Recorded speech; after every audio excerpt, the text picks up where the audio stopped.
Hi, Damian. Hey, Hamish, how you doing, man? Doing good, thanks. How are you? I'm great. I'm great. Sunny day in LA. Like, Great. what's not to love? Yeah. Yeah. So I thought a good way to kind of get in some of your techniques. Obviously, you're known for working with a lot of electronic music. Do you have any tips for Yeah. blending electronic kind of music, typical instruments and electronic music with more traditional kind of acoustic or rock instruments? Yeah, if there's a really, really big tip, and I actually talk to my artists about this a lot of the time. It's like, if you think about it, if you're making electronic music, you could say the metaphor is that you're making like a Pixar film. And if you're making like a live band or an acoustic or, performance-based album, you could say you're making a Scorsese film or something like that. And as we know, if you go and kind of just shove some animation over the top of live action, then you get something that looks like Who Framed Roger Rabbit, which is fine if that's what you're going for. But ultimately, to really get them gelling, it's really all about editing and about understanding kind of the nuances of space and time. And basically, it gets hyper detailed, but it's a little bit of actually moving all of the performance stuff towards the electronic kind of grid and feel, and vice versa, loosening up the electronic stuff towards the performances. And so it's interesting. That's almost like, a lot more to do with the basics of kind of editing and getting all the transients and the way the kind of feel of the performances work really well together. And then ultimately, it's almost like once they're lined up, then all your kind of mixing and your way of getting them to come out of the speakers is a lot easier. But I think, it's I wouldn't say it's a little known secret, but I think it's a lot of work, and not a lot of people necessarily get in that deep to make it happen on that side. And that can go anywhere from like, choosing right bits of drum performances that have the right feel, and then kind of creating quantization templates that everything else moves toward. But then there's a strange thing where if you have things like arpeggiated synths and stuff like that, they don't always sound quite right if they're fully kind of pushed into a field world. Do you know what I mean? It's like they need to be a little bit mechanical, but so finding the kind of balance is always, quite a song specific thing. But yeah, the secret is really editing more than EQing or compression or anything like that. Do you have any tips for getting the things to kind of exist in the same space? In terms of just like acoustic space, or feel like they're happening at the same time? More like kind of acoustic space, I guess, like depth and that sort of thing. Or just, so they sound, so I mean, ultimately, like once your kind of transients are working together, like in general, this isn't necessarily specifically just this question, but I'm like a huge delay fan more than reverbs fan. So, there's nice ways you can use delays and stuff like that to kind of gel things together. And then, you do get a little bit into, very subtle overall kind of mix bus gluing things together. But really, I find like it really, again, just comes back to editing and that kind of thing. There's some really fundamental stuff which isn't necessarily like electronic music specific, but if you're having like, live percussion or live drums and stuff like that, then making sure all your high passes and all that kind of thing are working well and your frequencies aren't clashing properly. And, but it's almost all of those things that make it work together are kind of one step before mix stuff. So even like tuning your kind of electronics in the right way. And then another actually really big tip is, if you're programming, to try to let that stuff get a little bit wild. Do you know what I mean? Like actually get some imperfections into your programming. So, one thing I do like to do is I've got a couple of analog drum machines that I can kind of trigger, and just doing stuff where you're like live tweaking some stuff a little bit down the track. So you just have a little bit more chaos. And then, chaos, I mean that just more kind of personality. So it kind of moves those over a little bit into feeling like how our performance does with kind of natural variations and all that kind of thing. But otherwise, editing, delay, and off you go. Do you have any favorite delays or styles of delay? I'm all over Echo Boy, basically. Like Echo Boy was, and it was actually around the time that came out. Like, I've been mixing kind of quote unquote in the box since like, God, since the 90s, before my voice broke. I used to work with a producer called Guy Sigsworth, and we had one of the first Mix Plus Pro Tools systems in the UK. So we were right on the kind of vanguard of people who are doing everything in the computer. So I've always had ways of making those delays do interesting things. Like way back in the day when delays had no character, I'd always have like automated EQs just moving around in your return path and that kind of thing. But definitely, yeah, when Echo Boy came out, that was a huge kind of watershed moment for me of really feeling the kind of textural possibilities in delay. And I started using all their stuff a lot more. And if I have kind of overall tips for delays, it's like I spent quite a while, well, let's say a few years ago, I very consciously kind of thought a lot more about the way I treat especially vocals and stuff like that, and drums and what kind of things I use in different situations. So if I have a style delay usage, I tend to have a ton of returns always in my sessions that go everywhere from 30 seconds up to like half notes. And depending on what part's going on, I'll do blends of all the kind of different patterns rather than having like individual delay units that have multi-taps and stuff like that. So yeah, I mean, I've been trying to think if you know, I've played around a little bit with some of the other newer things. Like I do like the D16 repeater. I really want to check out the Valhalla one, but overall, I've also really been trying to make myself be a lot more disciplined about not having too many plugs. I have a Space Echo that I love, and actually Space Echo and Hardware Memory Man, like Memory Men, I love to pieces. So anytime I'm like traveling and tracking, I tend to actually have one of those somewhere in the chain. And then actually a friend of mine recommended me, there's this delay that you can get for $30 off Amazon called the Blue Ocean, which is a really beautiful kind of like make things sustain kind of delay. But overall mix wise, like the Echo Boy stuff is so insane. And I am like really into opening up models and tweaking them and all that kind of thing if need be. So yeah, but you know, 90% of the time it's just on the studio tape setting. I was going to ask, do you have any favorite styles of delay that it is on the Echo Boy? So is it pretty much always just the standard?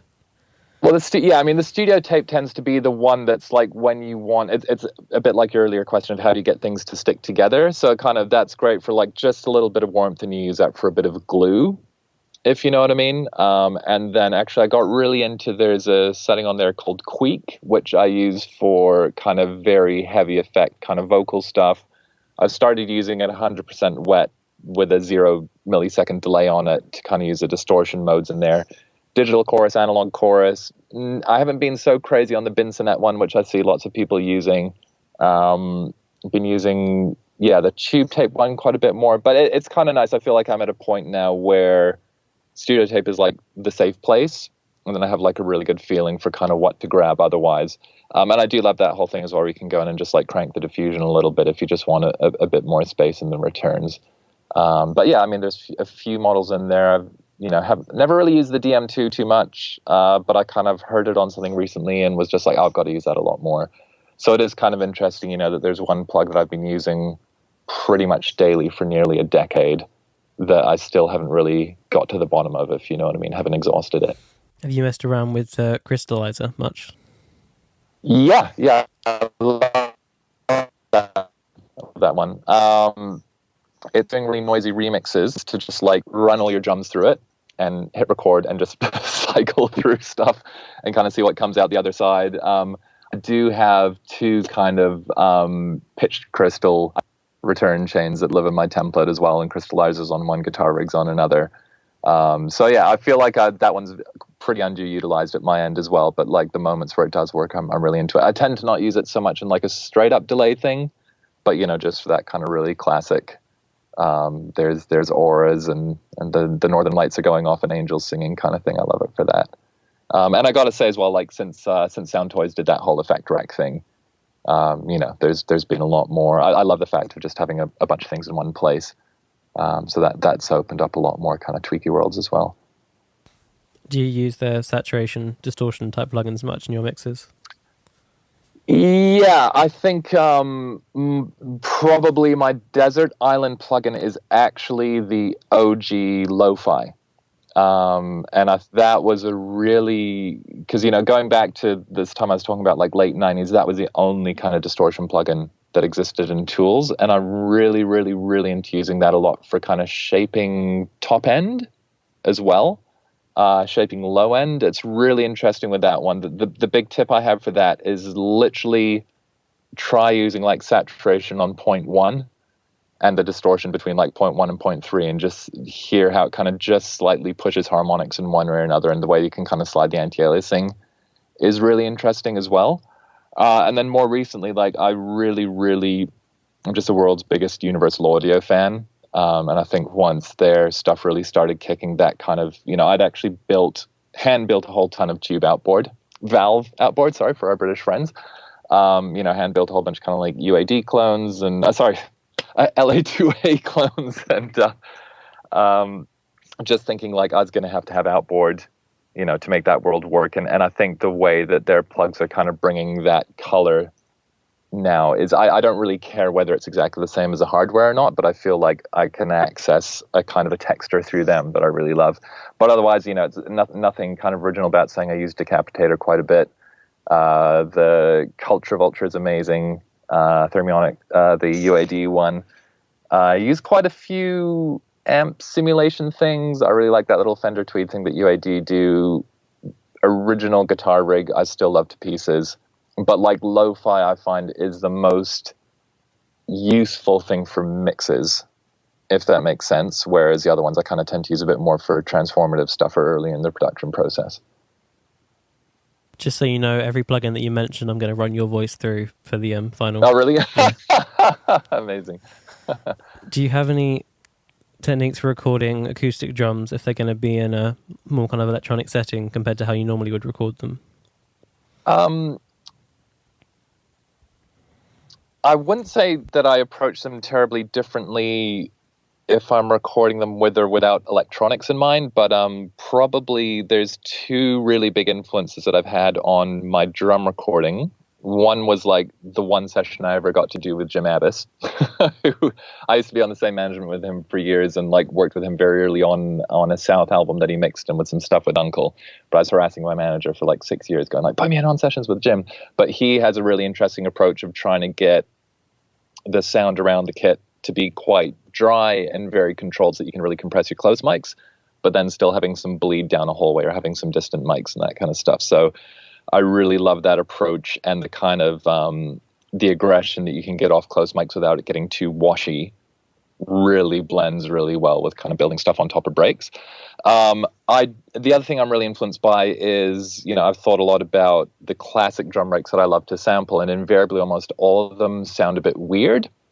Do you know what I mean? So it's like, it might sound like the microphone was actually over on the saxophone and it's kind of like picking up the drum through some spill or whatever. So I do tend to it sounds like a bit of a paradox. I throw up way too many microphones, but then and I don't overthink it in the moment, but then I try to find kind of one mic that captures as much of the kit as possible to build around that. So, it'll tend to be a little bit when I'm tracking or setting stuff up, if the drummer is patient enough and if the drummer has the kind of technique to be very controlled, then we'll kind of like build the sound a little bit around, one particular mic. There's not that many people who are really into that, but like I had some really good results. Actually, I produced a Temper Trap album with Russ Fawkes Engineering, and their drummer Toby is like really, really into kind of recording and stuff like that. So we did quite a lot of stuff of having like one mic that's kind of sat down in front of the kick drum off to one side that's running through a Sans amp, and then another mic that's going to a guitar amp in the other room, and then we kind of tuned the whole kit to work through those distortions. And then there's a lot of like pulling cymbals out, anything that's kind of resonating, that's kind of putting in weird overtones. So that's fun as well. And then I really do love also having kits and then like triggering them more in a hip hop way, or treating them much more like it's a sampled break, and then just kind of reinforcing them as opposed to necessarily having like a kit playing over the top of electronics, if that makes sense. So yeah, but overall, I just try and leave options open. And actually one big tip, which I could give you and your listeners, is there's a company in Montreal, I believe, called IRL Audio, which was a collaboration between a friend of mine, Tyler, and this guy, Mark Lawson, who engineered a lot of Arcade Fire's stuff. They designed and built one of those microphone splitter boxes that has a guitar effects pedal loop. There's a few of them on the market, but their one is the only one that like doesn't kill your pedals. Basically, it's like all Cinemag transformers, really amazing single path. So I tend to travel with that a lot. And especially if I'm doing drums, it's like find one microphone that has a parallel going through all the pedals. So like I was saying, like I'll normally have like my Memory Man and a few other things. There's some Japanese overdrive that actually Temper Trap's guitar tech linked me up with. I have no idea who makes it or what it's called. I use that with like a clone overdrive kind of thing, and a couple of, just shoving whatever in there. And I don't overthink that stuff, but it just tends to be like sometimes you just get something that's really cool that tends to really suit a track. And then, if it doesn't suit a particular song, just throw it out, But yeah, the big mouth is huge, and that's really brilliant for guitar recording as well. Because I'll if I'm doing guitars, I'll tend to get a lot more active on the kind of pedal chain, and do quite often like a lot of real-time kind of pedal tweaks with the performance and stuff like that. And a very good record to listen to if your listeners are interested in that kind of thing. There's a Canadian band called Dizzy, and they have an album called Baby Teeth that I produced. And there's a lot of kind of interplay between the guitarist and live pedal tweaking as that was going down, if that makes sense. What are some of your favorite electric guitar mics? SM57. Like, I honestly don't care about multi-miking stuff. If I get mixes with like 4 mics on the guitar, I'll tend to either bounce them exactly as they sit, as they've bounced them and sent them over, or I'll just keep the 57. Like, there's a ton of nice mics out there, but I do really find, and this is also like, from my own tracking over the years, we'll record with like 2 or 3 mics, but it tends to be later on in a session. It's almost like having, unless you're making the decision at the moment and busting them down to like, this is a guitar sound, then it really does feel like that whole, you're failing to make decisions. And then I can make a way bigger difference, just mix wise with however I process them. I feel like it's a bigger difference than the actual mics themselves. Having said that, it is nice, if it suits the part to have room mics or whatever. That same band Dizzy I was telling you about, I'd actually built my studio in Montreal, which is now run by a group called Braids. But I built that studio to kind of, the overall facility was 1,000 square feet. I had a really big control room because I like having a lot of people in the control room with me. Then a smallish live room that was super controlled, but you could open the doors a crack to a little hallway between the control room and the live room, which was, my designer got the dimensions exactly right, so it sounded really good, but that was like a full-on clanging echo chamber, so there's like a kind of 2-second reverb in this little hallway. So I'd have the guitars in the live room with the doors open, then have stereo room mics in that chamber, and then the close mic on the amp also going through a pedal chain. So, and I just produced a record for a band in New York called City of the Sun, who are all instrumental, and the majority, not all of it, but the guitar sounds on that, it's 2 guitars and percussion, was actually a really wide pair of those Neumann hand grenade kind of microphones, the German hand grenade microphones, CMV something. I tend to now when I go into studios, if I just ask the assistants what their favorite mics are, I say, I need something smooth, I need something open, I need something chunky, and it's like, I kind of decided not too long ago, like, to not stress too hard on microphones. So, but that was really nice because their whole thing is acoustic guitars through pedals through amps, set them up with the acoustics in the same room as the amps, and then kind of balance them acoustically, and then had these super wide room mics, so you get a little bit of the acoustic stuff kind of bleeding into the room mics, but predominantly it would be the signal coming out of the amp, and then I'd kind of fill it in a little bit with close mics if need be. Do you process a lot on the way in terms of compression, EQ? In general, I'm very, very light on compression. Kind of almost religiously light on compression. But I will be 100% honest, which is that, unlike, say, your former guest, Al Schmidt, or I'm sure many of the people you're talking to who are like absolute brilliant gurus, it's like I tend to find myself in so many radically different recording situations that I haven't done day in and day out, if you know what I mean. So I basically give myself an optimum degree of safety net. So, it's like tend to have like 1 or 2 channels. If it's drums, it's kind of insane. Like sometimes I'll record 18 channels of drum mics and like use 3 or something like that. So I'll kind of throw a couple of wild ones in there. But in general, I try to keep things as clean as possible. And a really, really interesting thing I'm noticing more recently as well is that fewer and fewer studios actually have all their outboard and patch bay in really good kind of operating order. So you know, just keeping your signal path as clean as possible really makes it a lot easier to just troubleshoot and stuff like that. And again, that tends to be if I'm like more in kind of rapid fire situations. But I was actually doing some recording in London recently at 123 at Brett Shaw's place in Peckham, and he was engineering everything there, and the way he used Outboard was extraordinary.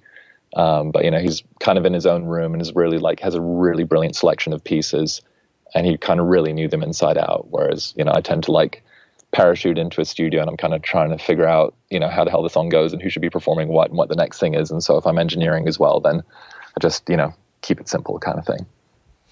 Have you experimented with DIing guitars much? A little bit. I think unless it's like a very specific effect we're going for, then I tend to not be too crazy about it. The flip side is, you know, this studio I'm talking to you from right now is, you know, my room in LA is very, like, I don't have a separate recording space. So if we're working somewhere like this, then off we go, plug it straight in. And, you know, so I'm more and more happier with, you know, the sounds that you can get out of digital stuff. But yeah, it's really project specific. And in general, I really do love it if I'm working with guitarists who have a kind of sense of their sound, quote unquote. Like, I'm very happy to dive in and start messing with pedals, but I feel especially with like really interesting kind of electric guitars, you want to know that there's a lot of the personality of the player that's coming into the tones and stuff like that they're working with. So yeah, I'm happy either way, but haven't like actively been exploring that, if that makes sense. Yeah. Do you have any standard ways of recording bass? DI.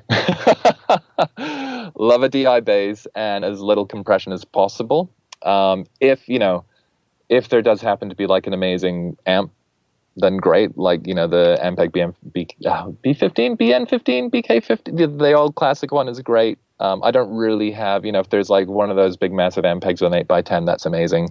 But it really is interesting, the whole kind of physics of cabinets and rooms, especially by the time you get really into the low end.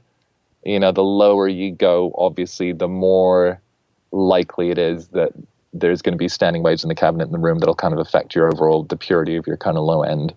So, you know, DIs tend to work great. And, you know, my big pro tip is I've done plenty of times recording through amazing kind of bass amps and bass chains. Then very often actually just having like a guitar rig version of that amp will actually sound way better in a mix. Just much more for like purity of low end. Do you know what I mean? And in terms of the way that like mix wise, I can really dial in the subs off those things to gel really well with everything. But you know, in general, bass, like simplest is bestest, unless you're going for something really, really specific, which is great. And you know, like actually that was one of the things Jim Abbas was fantastic at as well, was really, really amazing bass sounds and, you know, getting things driven in the right way. So yeah. If you're kind of generally light on compression, are you relying on the master bus for more kind of controlling things? It's like tracking wise, I'm light on compression in general. Mix wise, like everything is fair game. But I definitely, you know, a few years ago, well, maybe 5 or 6 years ago, I very consciously started mixing in the box with like, this might sound weird, but I started training myself to have my monitor volume up like on full. So my speakers are going like incredibly loud, which made me kind of mix way quieter within Pro Tools if I'm mixing in Tools. So I run like way more headroom. And then I kind of found that the kind of cumulative effect of that and just using lots of little stages of kind of like harmonics and compression and stuff like that really had a huge benefit. And so it's like now when kind of mixes are coming together, it tends to be by the time I don't really switch on my master bus stuff until like a mix is kind of like 80 or 90% of the way there, where it feels like kind of all the decisions and what things need to like change or be modified to help everything not trip over each other, if that makes sense. Just to make sure there's not like parts aren't conflicting where it starts to sound like a record. Then at that point, I'll tend to kind of like fire up my master bus stuff. But no, I mean, like, yeah, I'll go crazy in the computer. Like, yeah, ridiculous amounts of need be kind of parallel stuff. You know, yeah, and again, I think that's kind of it is a nice thing just God, I'm trying to think of the best way to express this. This makes a lot of sense internally to me, but I feel like in terms of the overall arc of producing records or like working with artists or getting the most out of them, especially when you're in time limited situations, the kind of window where you commit stuff, quote unquote, to tape has shifted, or it's like you have this kind of whole middle area where there is a kind of a semi-permeable membrane, whereas it used to be like it's on tape and that's it. Do you know what I mean? Like I started back when tape was happening. And now it's like, well, we can kind of capture an idea, and then it's like, at your leisure, you can kind of do the kind of control room side of the engineering. So, and by that I mean like just, you know, any like corrective stuff or any kind of like dynamic things that just hold things into the right place that they're supposed to be. So I tend to work much more like when I'm engaged with personalities, it's really all about ideas and keeping momentum as much as possible. And then everyone knows that at some point I want to take stuff and sit down in my studio and I'll do like a bunch of editing. I'll put on a kind of a different brain, get out the slide ruler, so to speak, and then, you know, get into a lot more control and just make sure the things are kind of gelling. And then in a way, once all of those questions have been answered, then that kind of, you know, and any programming or anything, that kind of opens the door to basically creative mix stuff, if that makes sense. Yeah. Do you have any favorite plug-in compressors outside of the usual kind of 1176 LA2? I've been actually getting really into multiband compression more recently, and nothing flashy. I'm just using the Wave C6 a bunch, but I've always been really, really into kind of the signal that you present to a compressor. And I think a little part of why I tend to do less compression on the way in is because I'm a really big fan of, do you know the DMG Equality EQ? No. It's really, really good. It's hyper kind of, I mean, surgical sounds a little bit cold, but it's like it's got two high-pass filters, a really brilliant low-pass filter. The shelving filters or shelving bands can go through the entire spectrum, and then really, really good controllable mid-range stuff. So I tend to use that a lot to correct any peaks and then to get the right tonal balance that I want to like quote unquote like present to a compressor. So that's like you're giving the compression the right balance of the frequencies to respond to. It's a little bit like back in the day, people would, you know, EQ a certain way to tape, to get tape responding a certain way, then kind of almost like reverse EQ that on the way out. So I've got really into these kind of like corrective stages of EQing and multiband compression, just kind of balance out the frequency spectrum across a performance. And I use that a lot in conjunction then with clip gain, so that, you know, you're not always using compression to try to control the dynamics of a performance, but more to kind of like emphasize aspects of the, you know, the envelopes and the tone of a part. And then once those layers have happened, then it's really just like what feels best. Compression wise, I didn't use it for a long time after it came out, but I have actually really did this late virtual mix rack distressor kind of clone. I didn't really know what I was listening for on that one for quite a long time, but I'm really into that, and that in combination with their kind of version of an SSL bus compressor, which it isn't quite the same, but you can use that one. And those guys, just nice combinations of your dry, wet blends, depending on the signal and how much dynamics you want to let through.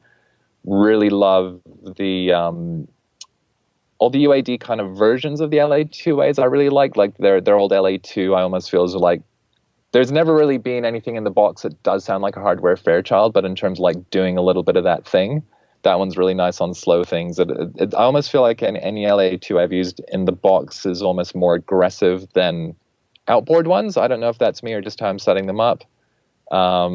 And then I have become a massive fan of the UAD Manly Very Mu as well, which does a kind of a nice kind of gooey thing. And then, you know, there's certain times when it's like, oh, it's going to be all about like our compressor or something like that. You know, one of the old Waves ones where you just want things really transparent. But those tend to be the main grab bag. And it really depends. It's very much like a kind of a feel thing about which one's going to go on at whichever point. And then a lot of that is actually often dictated by the things that are happening in a mix and kind of what colors you want to use. So again, that's a nice thing about using EQs and multibands, kind of like correct and hold things in the right way, and then you can use your kind of digital things that do have a certain tone to them much more for kind of textural stuff as opposed to for corrective reasons. It's interesting what you say about the LA2A, because I've never gotten the chance to use a real one, but I've never gone on any of the plugins that I've used, the versions of them. Never got on with them? Yeah, I've never found it's any use for them, really. Yeah. So, yeah, I mean, it's funny. It's almost like I do really like the OAD ones, but I feel like they're different. So I'll often use their, I think it's like their silver one, I think is the most recent one. Like I'll tend to actually use that if I want a bit of bite on something. And then it's always like very kind of part dependent as well. But I don't know how this would differ to like working in the analog domain, but I do a lot more kind of chaining of dynamics, and this one grabs a little bit off that side, then that one grabs a little bit off that side, then cumulatively you get a certain sound out of it. So but yeah, no, it's interesting that you kind of find the same thing. And again, I think that's, I went through a really big kind of bratty phase in the late 2000s where I was like getting really pissed off about the fact that, plugins would have like the faceplate of something outboard, but they don't sound the same. And, it's like, just because it has an 1176 faceplate doesn't mean it's going to sound the same, like obviously. And then I really got over that and just started using my ears and, asking like, well, what is it that this thing does? And a fascinating thing, like I was just mentioning with that distressor, is like very often it'll take you quite a long time to actually really get a sense of what a plug does, if that makes sense. So it's like, it's interesting stuff that you don't always get on with. Like, try just popping it on different things every now and then, and just, every now and then it'll just go, oh, this is a thing that does that. And, there's a few plugins. Actually, the Waves Kramer Helios thing is a really good example of this, where I just use it in very, very specific circumstances, because if you leave it flat, like right at the end of a mix, it seems to be that the mid frequency still, I don't know if it like affects the phase or if it has some little peak and bypass or it does a funny thing, but it's like when everything is basically done, but you want something to just poke through a little bit more, you put that one on flat. And then just like, so like the 2K 2.8 or 3.6 or something like that, it'll just, and this might be entirely psychological for me, but it just feels like it just bites it forward a little bit. And I've used that trick in like mastering with Emily Lazar when we're mastering from stems, and so I don't think I'm entirely on crack and imagining it, but it just wound up being that precise moment when you need it. You don't want to necessarily do a more dramatic move. You don't want to turn something up, but you just want a little bit more bite or something to come through. Yeah, because I know on the low end boost, when you switch something in, it does obviously boost the whatever frequency quite a lot. Oh yeah, when you put it just goes, it's like totally different. Yeah. And it's fascinating seeing, just plugins actually having all these own little funny quirks and all that kind of thing. And like, is it a bug or a feature? I don't really know, When you were talking about feeding compressors or kind of figuring out what you're feeding them, does that include sidechaining them to other things, or? In general, I tend to think of sidechaining as being kind of a creative thing. I mean, obviously, people will sometimes sidechain low-end stuff for sonic reasons, but in general, like the kind of frequencies you're presenting to the compressor tend to be a lot more about the way to control the dynamics of the sound itself. And, vocals are a really, really, really good example of that one, obviously, because it's like tends to be quite a complex thing, and you'll often have a big range, but when a singer's at the bottom end of their register, it's very easy for things to get all woofy. But it's like if you just kind of cut out the low end in the wrong way, then obviously things get thin. But, so it's a very interesting kind of question of controlling lower parts of the register so that they kind of will trigger the compression in a similar way to the mids. Obviously, there are compressors like the Varimu has a high pass thing, or the API. I used to use that, the 2500 a lot. And I actually built like some weird hardware combination of a version of the SSL mix bus compressor with the API 2500 sidechain with like the thrust and all that kind of thing. Spent forever making it and figuring it out how to mod it. And then I used it on one mix and then like just carried on like working in the box. So So that I do find stuff that has like kind of more like tiltable or frequency selectable sidechains to be interesting. And then if it's like sidechaining off another instrument, then I kind of think of that again like in a creative way. And then if I'm doing that, then obviously the kind of sound that is being sidechained will still tend to have its own kind of dynamics and compression going on if need be. But really, it's about like kind of getting a sense of the interplay between like your attack times, the type of compression it is, whether that's kind of like a FET thing or an opto thing or a very mu thing, how it's going to respond or a kind of limiter kind of world. So it's like knowing each of your compressors and how they grab things, and then how you're showing at different frequencies to grab, and then also having a good sense of how that then plays off other things that are later on in your chain, and how they'll kind of bring out or compensate or balance out those different earlier tweaks. When you're using multiband compression, are you generally compressing pretty broad kind of strokes, or are you doing quite specific frequencies? Yeah, it tends to be very specific. So a lot of it is much more like mid and especially lower range control before compression. I tend to like use dedicated DSs for de-essing in combination with, manually pulling down syllables.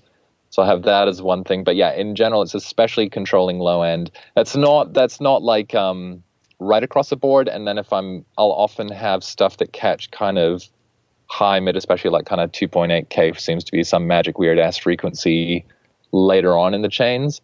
But then there's always like something, if there's something that's got a really big honky middle thing, then I'll tend to grab that a little bit. But in general, as you know, the higher the frequency, the faster the kind of little waveforms are going. So then suddenly kind of the faster you have to get your compression reacting, and then you're kind of opening yourself up way more to kind of destroying the character of a sound or kind of like unwanted artifacts. But I do use quite a lot of, built quite a few kind of setups, especially for like bass and low end stuff, where I'll have like something multibanding up to like 40 or 60 hertz and something from like there up to 100, then something from that up to 200 or whatever, just so that when you have parts that are kind of like moving through some notes, there might be one or two that just like bloom a little bit too much. And in general, those guys tend to be pretty slow. And then I'll still use something else overall to control the overall dynamics of a part, or, you use your slow attacks to kind of give things a bit more punch or whatever. Have you had much experience with mixed shootout kind of hiring jobs?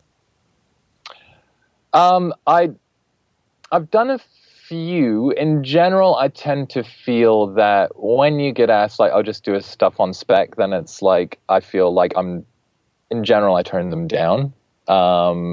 Not because I'm scared of my work, but I find psychologically people tend to feel they're not invested in the process, So I'll completely happy to go on record and say, especially at the start of a project, like my mix ones aren't always winners, but what I'm really good at is getting on the wavelength of my artists.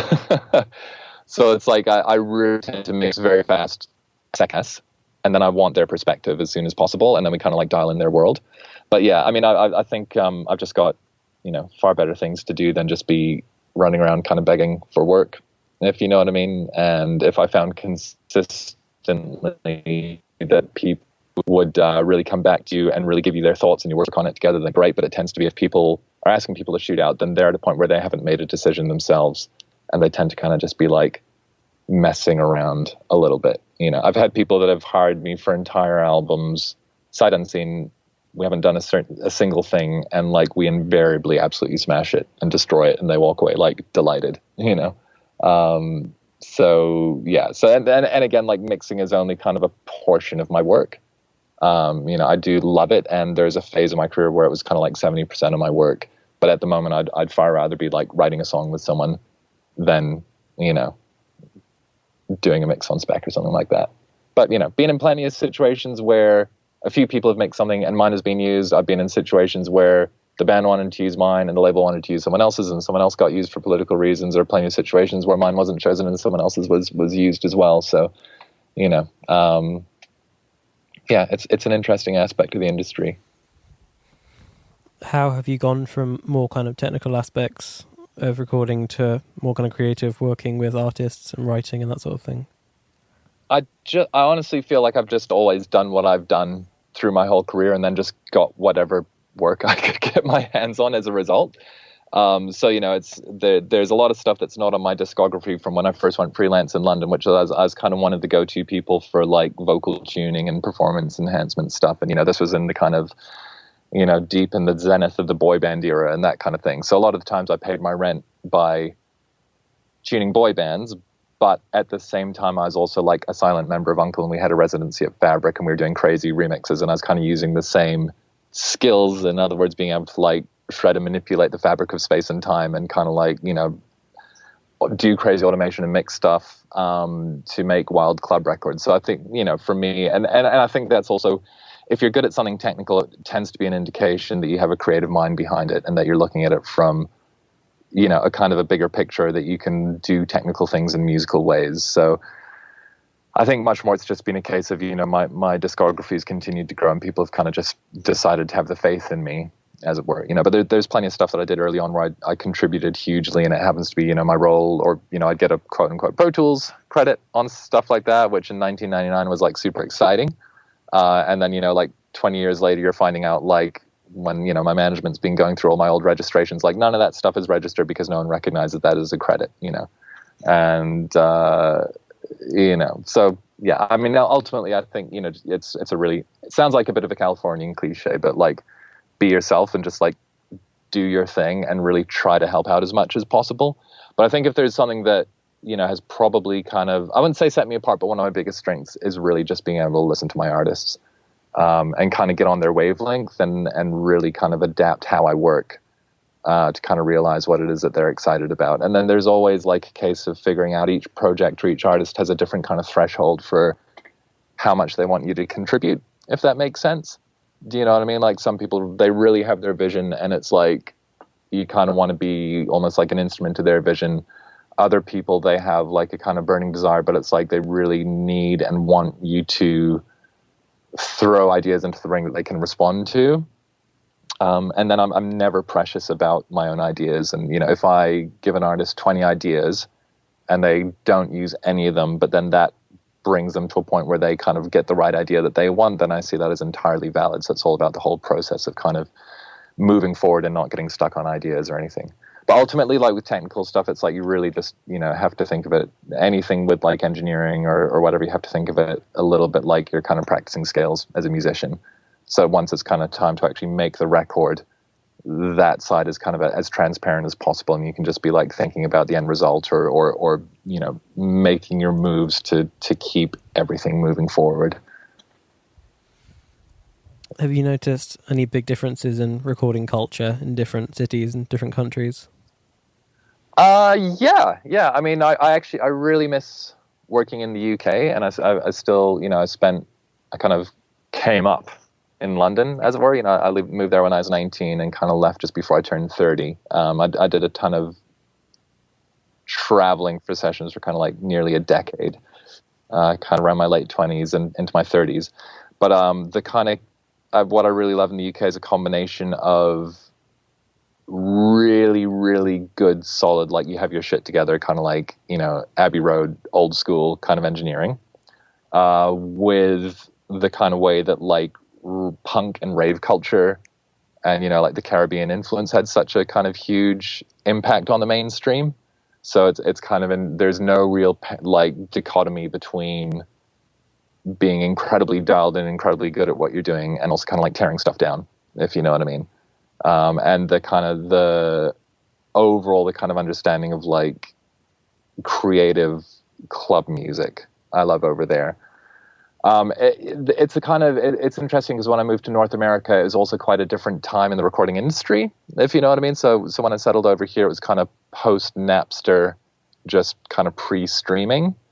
So, the kind of budgets that we had at the start of my career, it's like we used to have 4 days at, Metropolis to do a remix.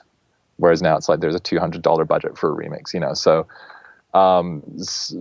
but I've found, the States is amazing in terms of like, there's an incredibly kind of positive attitude and a real like, yeah, man, let's do it kind of vibe, which I love. But I haven't been as deep into working in a gajillion different studios in the States as I have in the UK. But, like I've found assistants in the States I've worked with some incredibly good ones who I'm like, just want to kind of take off and have them work with me all the time. But I think a lot of it more comes down to the different kind of cultural touch points, really. But every studio kind of has like an even and an 1176 and an LA2A or whatever. But it has been actually really interesting working in a couple of the more bling rooms in LA, like in particular East West and United, and just they. Not saying this isn't in the UK at all, but in general, like those are the first rooms where I've worked where it's like you talk to the assistant the day before about everything you want to do, and I'll like ask them to recommend microphones for this and this and this, and then you walk in the morning and like everything is set up, and you can get the most insane amount of stuff done in one day in one of those rooms, whereas in like kind of cheaper studios, it might be almost like 3 days work you can get done in one day. In these rooms where you have your assistant who's on your session, then like 2 other in-house assistants will come in and be setting everything up, and you just have like this kind of incredibly well-oiled machine, like manpower ready to go at all times. Yeah. But actually the one thing there's definitely like a difference in studio banter as well. Like, Canada was really nice, but it's a different sense of humor to the UK. So, and different references of regional accents and stuff like that. You can't really like bust out a Yorkshire accent to someone in Vancouver and expect that they're going to know the kind of nuance of what you're going for, Have you noticed any physical differences in studios in different countries? And the big thing, it's more city to city. So, like London and New York tend to be a lot more cramped for space, if you know what I mean. Physical differences. I think it's much more down to individual studio owners rather than like overall trends. I mean, there are obvious things like, if you're working, I've worked in, Mali and Africa and in Jamaica, and you can't just hop on Amazon, and have something turn up that afternoon if you need a certain piece of gear. So there's, a little bit more of a kind of making do with what you have kind of mentality. But otherwise, especially in this day and age, in the internet age, it's like everyone has access to the same information. There's definitely the kind of prevailing wisdom if you're a gear sluts type person, which I haven't been for many years, but I, certainly had a very valuable time for a while, learning a lot on there and then testing things that I found on there and then actually seeing which ones made a difference to me and which ones I cared about and which ones I didn't. So yeah, again, I think it's much more personality driven than nation driven. But have you ever read that like Recording the Beatles book? No, but the problem is because it's like £300 to get it anywhere, so I haven't. Right. I was lucky I got one when they first made it, but that's like really fascinating when they talk about what were they originally using? I think like some modified version of Altex or whatever for compressors, and they talk about like when they first got a Fairchild. And I'm going to get this story wrong, but the basic gist of it is that they had one in the building for some insane amount of time while all the techs were trying it out before they even like put it in on a session. And I think, like, more when we go back to the States, like a studio would have like 2 compressors. Do you know what I mean? And you would get the one that you could, you'd have it all dialed and use it, So when they got a Fairchild from across the Atlantic, it was kind of a huge deal, So they weren't just kind of going on eBay and buying stuff up left, right, and center, So yeah, it's a lot like, the way genres have kind of dissolved a lot more in music. I mean, there's still genres, but it's like being kind of cross-genre, having access to so many different influences is way more prevalent now. I think that's all my questions. So thank you so much for speaking with me. All right, man. I hope that made a single shred of sense.